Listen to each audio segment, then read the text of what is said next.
Hakko FR301 desoldering iron. Try to give you guys a little bit of a insight here of what goes on.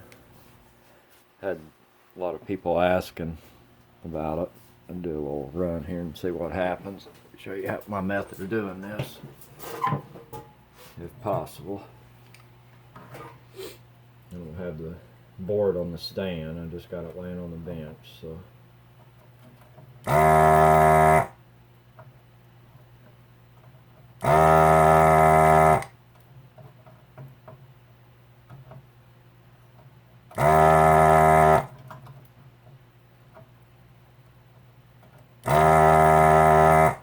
Not really putting any pressure on the board.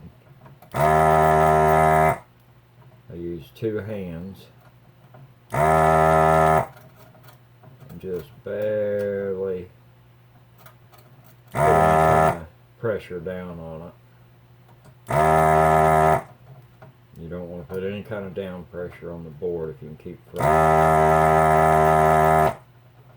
What you'll end up doing is pulling the pad up, or actually scratching the pad off.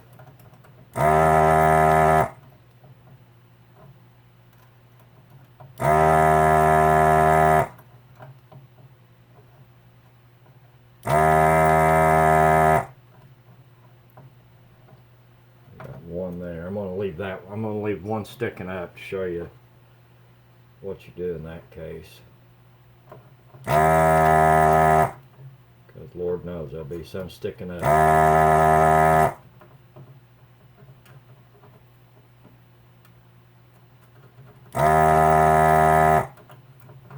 Basically what I do is I put the tip on the little solder ball there, and you'll feel it kind of, if you wiggle it, you'll feel it get really loose. When it gets really loose, that's when I pull the trigger. And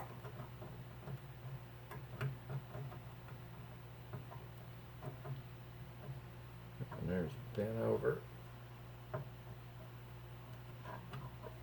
Like that.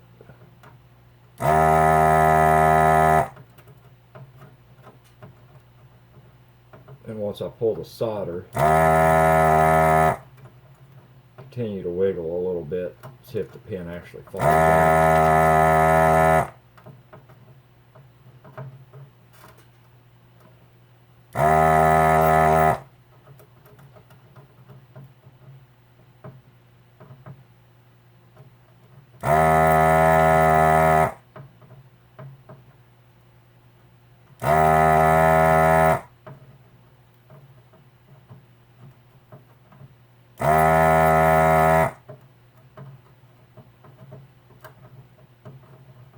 I like for them to fall out.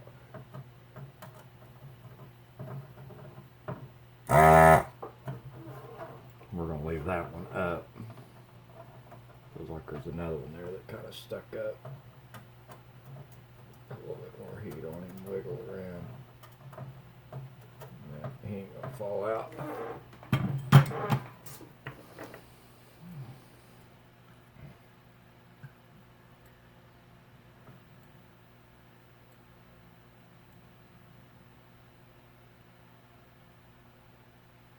Don't look too bad.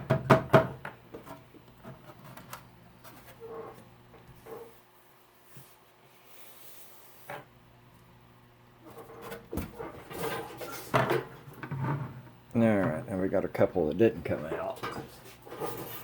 Give them a little flick. Up in there's pretty stiff, pretty stiff. And there's just hanging on. You don't really ever want to pull, because what you'll do is you'll lift this trace up by pulling on it. So basically what I do then is I come in with a little heat,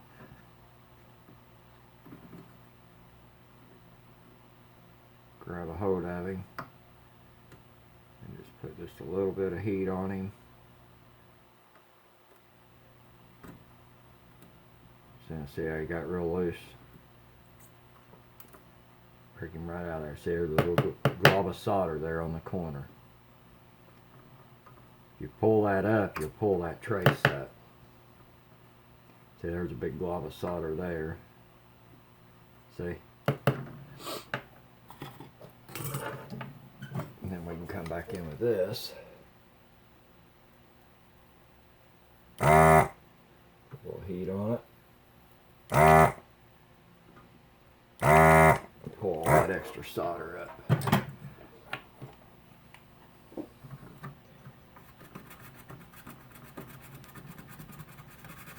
And there's got a little glob of solder on it.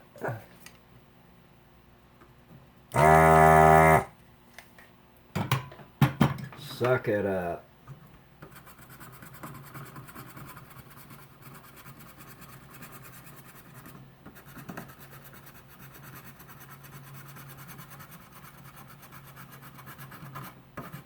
And what I do,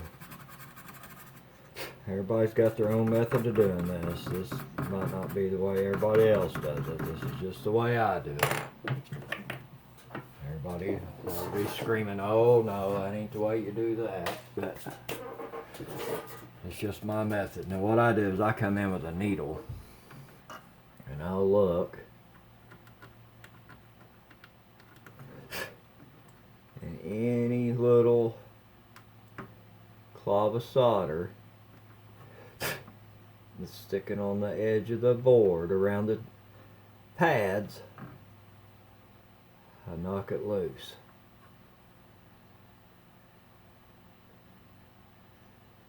It looks pretty good. Come back in with the brush. I don't normally go this way because you're rubbing trace to trace. I try to go back and forth this way. Like I said, everybody's got their own method of doing it. Let's see, there's the one we just done. That's the one we just done right there. Looks pretty good and clean. We've got one little spot, if I get it right in there. But I mean that's no big deal. That's down on the board.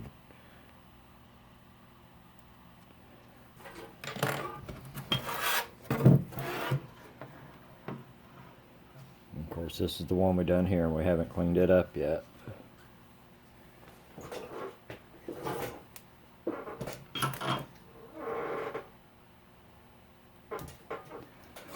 Fingernails are dirty. I don't see a whole lot.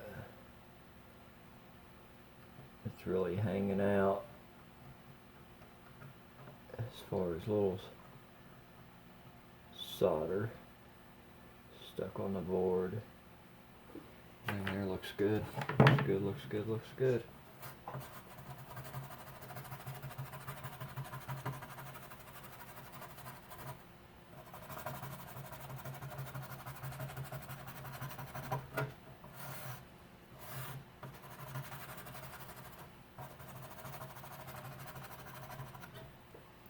I mean, you will get ones that's real stubborn or boards that's real corroded. This is an Omega Race board that I'm working on, so. But as you guys can see, I mean that you just really don't want to press down really hard. You want to stay up light. You'll feel the pin get a little loose and wiggle around. But like I said, I use a dual hand is the way I do it. I hold it, basically hold it like this. I got one hand down here on the board and then straight up and down, and then you'll feel it and you just want to wiggle and zap it and it'll suck it right up. And always keep your desoldering gun cleaned out with a clean filter for as much suction as possible. If you get into a lot of corroded stuff, yeah, you have to add flux, and you know, it's a learning process to learn how to do it. I mean, it really is. But that's my 2 cents on how I do it, if anybody's interested. And I will talk at you guys later.